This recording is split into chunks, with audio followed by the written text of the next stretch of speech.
दोस्तों, क्वाइस सक्सेस के YouTube channel में आप सबका स्वागत है। परिचय। अंकिता, हम जानते हैं कि जनन सभी जीवों की वह क्षमता है जिसमें एक जीव लगभग अपने समान गुणों वाले एक छोटे से जीव को जन्म देता है। हाँ, हम ये भी कह सकते हैं कि जनन वो प्रक्रिया है जिसके द्वारा प्रजातियां यानी स्पीशीज आगे बढ़ती हैं। तो आओ, अपने इस नए अध्याय में हम जनन के बारे में विस्तार से चर्चा करें। उद्देश्य। इस पाठ के अंत में आप निम्न करने में सक्षम हो जाएंगे: जनन को परिभाषित करना, विभिन्नता का महत्व ज्ञात करना, जनन के प्रकारों को पहचानना, अलैंगिक जनन को समझना, विखंडन को समझना, मुकुलन की प्रक्रिया का अध्ययन करना, बीजाणु समासंग की प्रक्रिया को समझना, पुनरुद्भवन को समझना, खंडन की प्रक्रिया को समझना, कायिक जनन को समझना, जीवों की समुचित प्रतिकृति। एक ही प्रजाति यानी स्पीशीज के विभिन्न जीव एक समान दिखाई देते हैं क्योंकि उनके अभिकल्प यानी डिजाइन समान होते हैं। जनन प्रक्रिया द्वारा शारीरिक अभिकल्प के ब्लूप्रिंट निर्मित होते हैं। हम ये पहले से ही जानते हैं कि प्रत्येक जीव कोशिकाओं से मिलकर बना हुआ है तथा प्रत्येक कोशिका में केंद्रक में गुणसूत्र पाए जाते हैं। डीएनए के रूप में जनक से गुणों की संतति पीढ़ी में पहुंचाने के लिए इन गुणसूत्रों में सूचनाएं एकत्रित होती हैं। डीएनए में प्रोटीन संश्लेषण हेतु सूचनाएं निहित होती हैं। प्रत्येक कोशिका विभाजन के बाद डीएनए प्रतिकृतियन होता है तथा 2 प्रतियां बनती हैं। कोशिका विभाजन के परिणाम स्वरूप प्रत्येक कोशिका 2 संतति कोशिकाओं में विभाजित हो जाती है। विभिन्नता का महत्व। प्रतियां बनते समय डीएनए की सूचनाओं में बदलाव आ जाता है जिससे निर्मित हुई प्रोटीन भिन्न हो जाती है तथा इस प्रकार जनक प्रजाति यानी स्पीशीज से विभिन्नता आ जाती है जो कि जैव विकास का आधार है। जनन की प्रक्रिया के परिणाम स्वरूप जीवों की समष्टियों द्वारा निकेत भरे हुए हैं। बाह्य कारकों जैसे ताप, जल स्तर, उल्कापात के कारण निकेत में अचानक प्रबल परिवर्तन आ जाते हैं। परिणाम स्वरूप संपूर्ण समष्टि नष्ट हो जाती है किंतु कुछ जीवों के बच जाने की संभावना रहती है। हम उपर्युक्त चर्चा को एक उदाहरण की सहायता से समझ सकते हैं। शीतोष्ण जल में पाए जाने वाले जीवाणुओं की कोई समष्टि है तथा वैश्विक ऊष्मीकरण के कारण जल का ताप यदि बढ़ जाता है तो अधिकतर जीवाणु व्यष्टि मर जाएंगे, परंतु उष्ण प्रतिरोधी क्षमता वाले कुछ परिवर्त ही जीवित रहते हैं तथा वृद्धि करते हैं। अतः विभिन्नताएं प्रजातियों यानी स्पीशीज की उत्तरजीविता बनाए रखने में उपयोगी हैं। जनन के प्रकार। अलैंगिक जनन। जनन 2 प्रकार का होता है: अलैंगिक जनन, लैंगिक जनन। जब संतति की उत्पत्ति एकल जनक द्वारा युग्मक यानी गैमीट निर्माण की भागीदारी के साथ अथवा इसकी अनुपस्थिति में हो तो वह अलैंगिक जनन कहलाता है।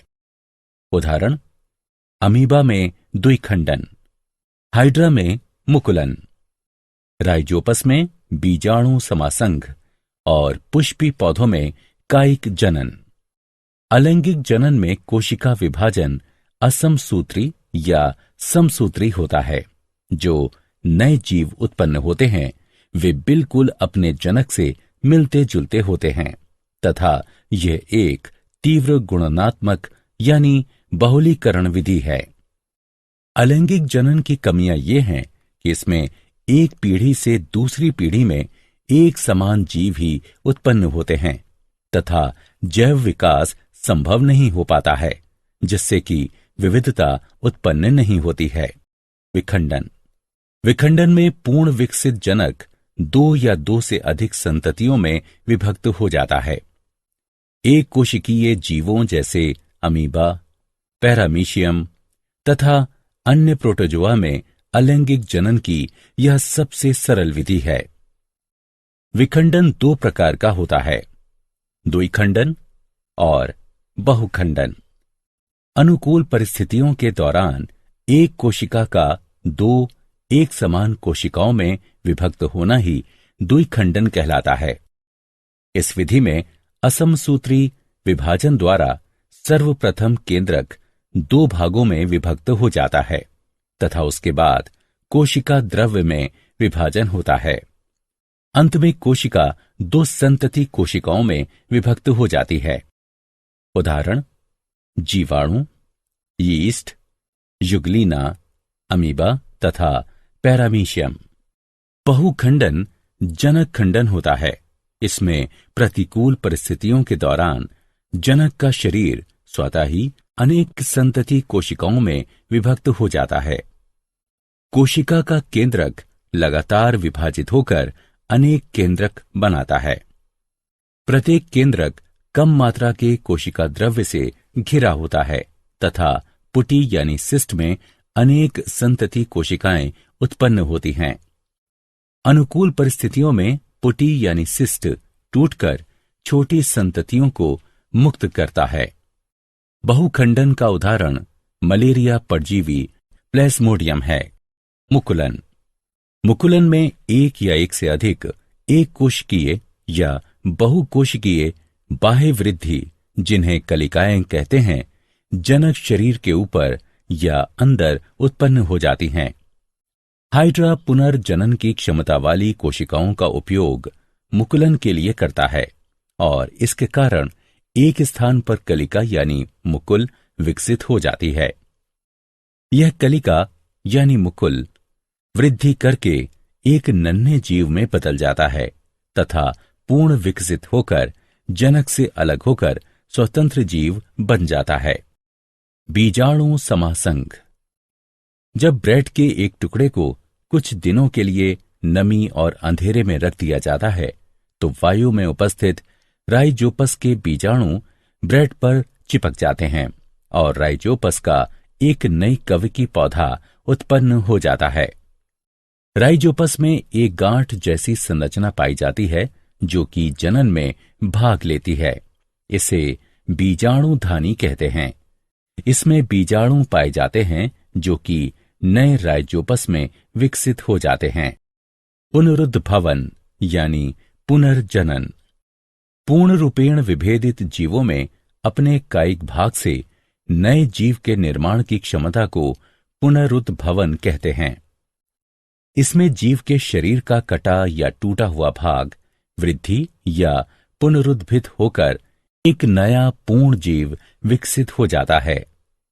सरल जीव जैसे हाइड्रा और प्लेनेरिया को कई टुकड़ों में काट देने पर प्रत्येक टुकड़ा विकसित होकर पूर्ण जीव का निर्माण कर देता है। खंडन।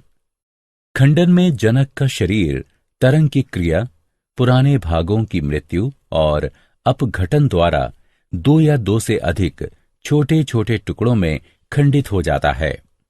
सरल संरचना वाले बहुकोशिक जीवों में जनन की सरल विधि कार्य करती है। उदाहरणतः स्पाइरोगाइरा सामान्यतः विकसित होकर छोटे छोटे टुकड़ों में खंडित हो जाता है। ये टुकड़े अथवा खंड नए जीव यानी व्यष्टि में विकसित हो जाते हैं। सभी जंतुओं में चपटे कृमि शरीर का खंडन दर्शाते हैं जो कि नए जीवों यानी व्यष्टि में विकसित हो जाते हैं। शैवाल जैसे कि पायरोगाइरा में खंडन पाया जाता है। कायिक जनन। कायिक जनन गुणन यानी बहुलीकरण की वह प्रक्रिया है जिसमें जनन अंग की सहायता के बिना ही पौधे के पुराने भागों जैसे तने, जड़ों तथा पत्तियों से एक नया पौधा विकसित हो जाता है। कायिक प्रवर्धन दो प्रकार का होता है, प्राकृतिक कायिक प्रवर्धन और कृत्रिम कायिक प्रवर्धन। प्राकृतिक कायिक प्रवर्धन। सभी बीज वाले पौधों में प्राकृतिक कायिक प्रवर्धन बहुत प्रचलित है। ये 3 प्रकार का होता है: जड़ों द्वारा, तने द्वारा और पत्तियों द्वारा। जड़ों द्वारा कुछ पौधे अपने ऊपर अपस्थानिक कलियों का विकास करते हैं, उदाहरण अमरूद और शीशम।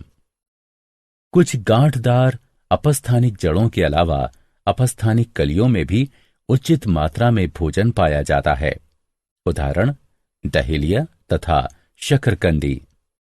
तने द्वारा कुछ पौधे तने के बिखरने तथा शाखित प्रकंदों द्वारा कायिक जनन करते हैं, उदाहरण केला, अदरक तथा हल्दी। तना कंद आलू तथा चुकंदर में पाए जाते हैं। आलू का कंद भूमिगत शाखित तने का एक फूला हुआ शीर्षस्थ भाग होता है, जिस पर की अनेक आंखें या गांठें पाई जाती हैं। प्रत्येक आंख में 1 या अधिक कलिकाएं पाई जाती हैं। आंख पर पाई जाने वाली कलिकाओं से नए पौधे उत्पन्न होते हैं। आलू के पौधे कंदों द्वारा उगाए जाते हैं, बीजों द्वारा नहीं। ऊपरी भूस्तारी एक वायवीय कमजोर तना होता है, जैसे कि मैदानी घास, पुदीना, जो कि सतह पर फैलकर पर्व संधियों पर अपस्थानिक जड़ों को जन्म देते हैं। जब पौधे का पुराना भाग मृत हो जाता है तो जनक पौधे से शाखाएं अलग हो जाती हैं तथा स्वतंत्र पौधों का निर्माण करती हैं। बल्ब भी कलिकाएं धारण करते हैं, उदाहरण लहसुन तथा प्याज। घन कंदों जैसे क्रोकस, अरुई यानी कोलोकासिया आदि में भोजन उचित मात्रा में संगृहित होता है तथा ये अनेक अपस्थानिक कलिकाएं भी धारण करते हैं। पत्तियों द्वारा कुछ पौधों में मांसल पत्तियों के कटीले यानी खांचे युक्त पार्श्व अपस्थानिक कलिकाओं को धारण करते हैं। जब पत्ती मृदा पर गिरती है तो अनुकूल परिस्थितियों में कलिकाएं छोटे पौधों में विकसित हो जाती हैं। नवीन पादप पृथक होकर स्वतंत्र पौधों में विकसित हो जाते हैं, उदाहरण ब्रायोफिलम, बिगोनिया। मूल्यांकन: सही विकल्प को उठाकर उसके संगत बॉक्स में रखें। कृत्रिम कायिक प्रवर्धन: मालियों तथा बागबानों ने कृत्रिम कायिक प्रवर्धन की विभिन्न पद्धतियां विकसित की हैं। कटाई, पर्तन, कलम लगाना, मुकुलन और ऊतक संवर्धन आदि कुछ सामान्य पद्धतियां हैं। कटाई जड़, तना अथवा पत्ती का एक अलग हुआ भाग है, जो कि आंशिक रूप से नम मिट्टी में गड़ा हुआ होता है। अनेक पौधे जैसे गन्ना, गुलाब, नींबू, अंगूर, कोकोआ, बोगेनविलिया आदि कटाई के माध्यम से ही प्रवर्धित किए जाते हैं। पर्तन: जनक पौधे से पौधे के अलग होने से पूर्व तने की शाखाओं में अपस्थानिक जड़ें बन जाती हैं। तने की शाखा परत कहलाती है तथा यह प्रक्रिया पर्तन कहलाती है। यह विधि नींबू, अमरूद, हिबिस्कस, बोगेनविलिया, चमेली, रसभरी तथा अनेक सजावटी पौधों में प्रयोग की जाती है। कलम लगाना: जनन की इस पद्धति में 2 निकटवर्ती संबंधित किस्मों वाले पौधों को एक साथ जोड़ दिया जाता है, जिससे कि वे एक पौधे के रूप में ही रहते हैं। पौधे का एक भाग जो कि पौधे के अन्य भाग पर कलम लगाता है, पौधे की कलम यानी साइकान कहलाता है, तथा वो पौधा जिस पर कलम लगाई जाती है डंठल यानी स्टॉक कहलाता है। उदाहरण आम, सेब, मटर, नींबू और अमरूद। मुकुलन में एक वांछनीय पौधे के तने से छालयुक्त एक छोटी कलिका यानी मुकुल ली जाती है। इसके बाद डंठल की छाल में बनाई गई गांठ यानी दरार में घुसाई जाती है। दोनों को बांध दिया जाता है तथा इन्हें सूखने से बचाया जाता है। उदाहरण गुलाब, आलू बुखारा आदि। ऊतक संवर्धन। संवर्धन विलियम के कृत्रिम माध्यम में पृथक या विलगित पादप कोशिकाओं अथवा पादप ऊतक के छोटे भागों में नए पादप का निर्माण ही ऊतक संवर्धन कहलाता है। पौधे के वृद्धि वाले सिरे से ऊतकों अथवा विलगित कोशिकाओं को हटाकर तथा उन्हें कृत्रिम माध्यम में रखकर पौधों को विकसित कराया जाता है।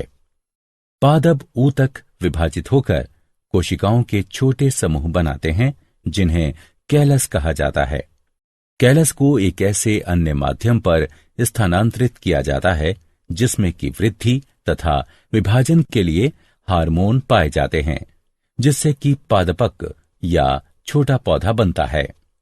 बने हुए पादपक को गमलों या मृदा से प्रतिरोपित किया जाता है, जहां वे वृद्धि करके विकसित पौधे बना सकते हैं। यह बाह्य यानी इन विट्रो सूक्ष्म प्रवर्धन भी कहलाता है, क्योंकि यह प्रक्रिया एक परख नली यानी टेस्ट ट्यूब में एक कृत्रिम पर्यावरण का प्रयोग कर जनक पौधे के बाहर होती है। यह सजावटी पौधों जैसे ऑर्किड, डहेलिया तथा कॉर्नेसन के लिए प्रयोग की जाती है। कायिक प्रवर्धन के लाभ तथा हानि। आइए कायिक प्रवर्धन से होने वाले कुछ लाभों तथा हानियों की चर्चा करते हैं। लाभ। कायिक प्रवर्धन एक सस्ती, आसान तथा तेजी से होने वाली प्रक्रिया है। कायिक प्रवर्धन द्वारा जनक पादप के गुण यानी लक्षण संग्रहित रहते हैं। कायिक प्रवर्धन उस पौधे के प्रवर्धन में भी सहायक है जो कि जीवन शक्ति वाले बीज उत्पन्न नहीं करता है। हानियां। कायिक प्रवर्धन से पौधों की संख्या में आवश्यकता से अधिक वृद्धि हो जाती है। इसमें कोई भी जैव विभिन्नता नहीं पाई जाती है तथा पौधे पर्यावरण के कम अनुकूल हो जाते हैं। जनक पादपों में पाए जाने वाले रोग संततियों में स्थानांतरित हो जाते हैं। मूल्यांकन। आइए आगे बढ़ने से पहले देखते हैं कि तुमने कितना सीखा।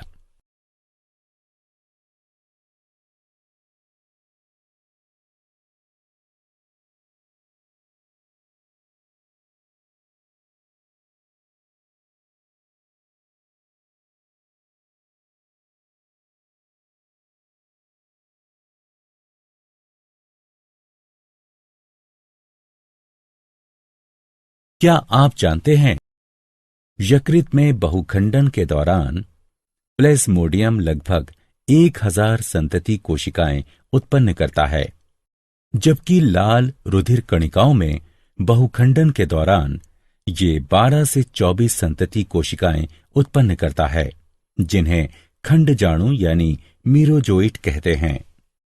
जीर्णोद्धार पुनरुद्भवन शरीर की खंडित कोशिकाओं के पुनर्निर्माण की एक प्रक्रिया है। उदाहरण, मानव में नवीन लाल रुधिर कणिकाओं द्वारा मृत लाल रुधिर कणिकाओं का प्रतिस्थापन तथा घाव भरना। पुनर्निर्माण यानी पुनरुत्पादन। पुनरुद्भवन शरीर के खोए हुए भाग के पुनर्विकास की एक प्रक्रिया है। उदाहरण, छिपकली में पूंछ, हाइड्रा, प्लेनेरिया आदि। बुलबिल छोटी मांसल विशेषीकृत कलिकाएं होती हैं। जब वे भूमि पर गिर जाती हैं तो नए पादप को जन्म देती हैं। सारांश। आइए हमने जो कुछ सीखा है उसे संक्षेप में दोहराएं। वह प्रक्रिया जिसमें वर्तमान यानी मौजूदा जीवों से नए जीव की उत्पत्ति होती है, जनन कहलाती है। अलैंगिक जनन में नए जीव एक ही जनक से बनते हैं। कुछ जीव जैसे स्पाइरोगायरा सामान्यतः विकसित होकर छोटे छोटे टुकड़ों में खंडित हो जाते हैं। ये टुकड़े अथवा खंड नए जीव यानी व्यष्टि में विकसित हो जाते हैं। पौधों जैसे मनी प्लांट, गुलाब, अंगूर आदि में कायिक प्रवर्धन कटाई द्वारा होता है। पर्तन में पौधे की शाखा का सिरा भूमि की तरफ मुड़ यानी झुक जाता है तथा नम मृदा द्वारा ढक जाता है।